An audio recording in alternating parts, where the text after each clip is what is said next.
Serikali ya Kenya imezindua mpango mkubwa wa kimataifa wa kuwatambua rasmi Wakenya wenye ujuzi ambao hawajawahi kupewa vyeti vya kudhibitisha uwezo wao kitaaluma.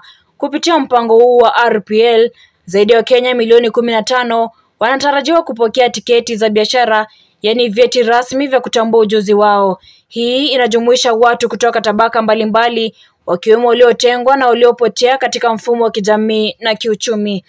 Mkurugenzi wa mpango huu Daktari Mmesha akizungumza katika chuo cha kiufundi cha Eldoret amesema kuwa jeshi la wakufunzi na wakaguzi limeundwa ili kusaidia kuhakikisha kila mwenye ujuzi anafikiwa na kutambuliwa rasmi.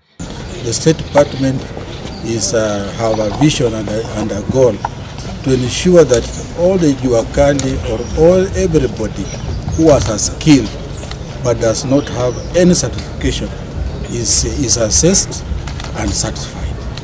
That's why we are having this training taking place. Wito huu umetolewa kwa kila mwenye ujuzi kutembelea taasisi yoyote ya kibinafsi ili kuidhinishwa.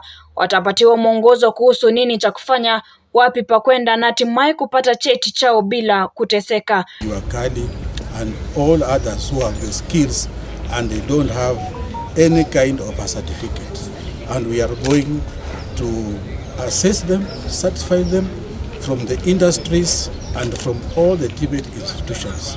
Mpango huu hautoi tu mafunzo, unarejesha heshima, unatoa utambuzi na unafungua milango ya fursa kwenye Mkenya mwenye ujuzi. Beverly Mboke, Kenya Coastal News. Success stories.